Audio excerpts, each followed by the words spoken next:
Alright, ladies and gentlemen, I just gotta do one more video. I gotta just do one more video because the news is absolutely crazy. Of course, it is a holiday week. We got New Year's coming up, but you know what? I have to do another video because I just saw something that was absolutely, I believe, to be very, very nuts here. Now, here's the article, and this article is out of the National Review Online. Never really heard of them before, so I don't know how legit they really are, but they do link a video from MSNBC. Let me go ahead and read you the headline of the article, so that way, I'm going to also post it online in the About section as well, so you won't really have to look far to look for it, but here's the headline: Dem Representative, Obamacare enrollment low because people think law is repealed. Alright. Wow. Really? I mean, come on. Seriously. She has to be joking, right? I mean, come on. It's low. Let me read this again. Dem Rev Obamacare enrollment low because people think law is repealed. I mean, here's a lady here who is obviously a staunch reporter of Obamacare and who is pushing endlessly for this law. Okay?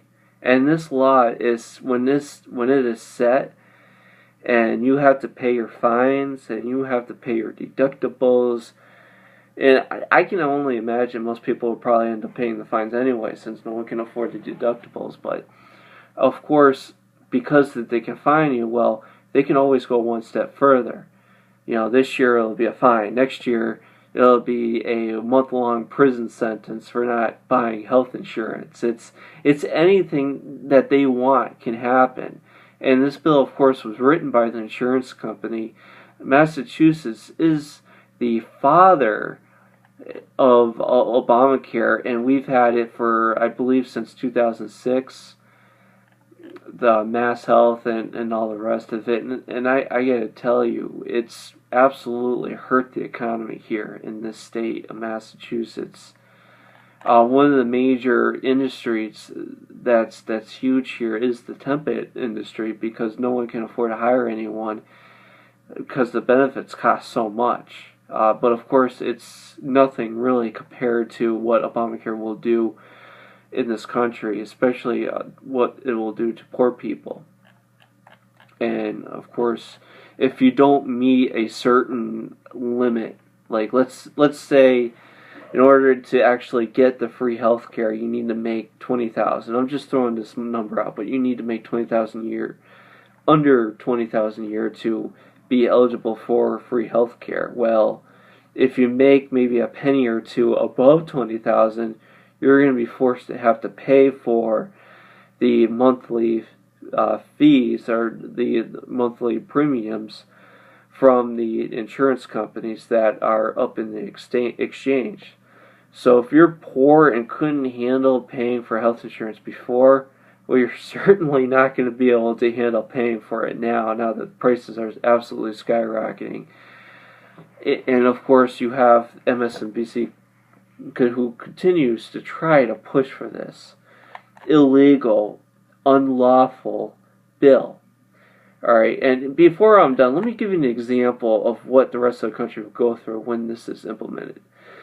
And this is something I had to experience firsthand. Now, I've had some heartburn issues, and that sort of tied in with some acid issues, stomach acid reflux.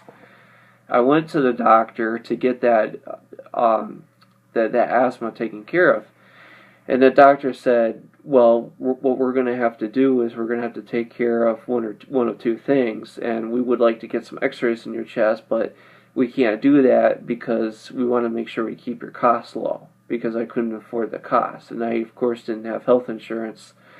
I didn't even have Mass Health at that point because I hadn't signed up for it. I refused to sign up for it because I think the law is that ridiculous.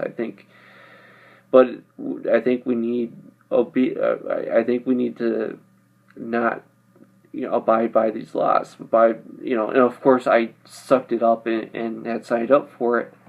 So I'm not a very good indicator in not abiding by this. But my point that I'm trying to make is that certain health issues are going to be ignored because they're just going to be too costly to deal with, or too costly for the government to deal with, the insurance companies to deal with.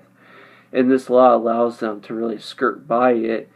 And with premium skyrocketing, deductible skyrocketing, it's just going to be more money in the pockets of the insurance companies. Now, I have another perfect example of this that I experienced as well. A year later, I had some serious acid reflux problems. And I had to go to the doctor to figure out what was going on and what I could do to try to mitigate that. The doctor said, all right, I'm going to prescribe you some medications, which was over-the-counter medications. So he says, well, what's your pharmacy? I said my pharmacy is CVS. And he said, okay, we'll call in CVS. I went to CVS later that day, right after I had visited my doctor. CVS said, all right, well, we'll look for your medications. And, a minute later, they were like, oh, we can't find it. We can't find anything.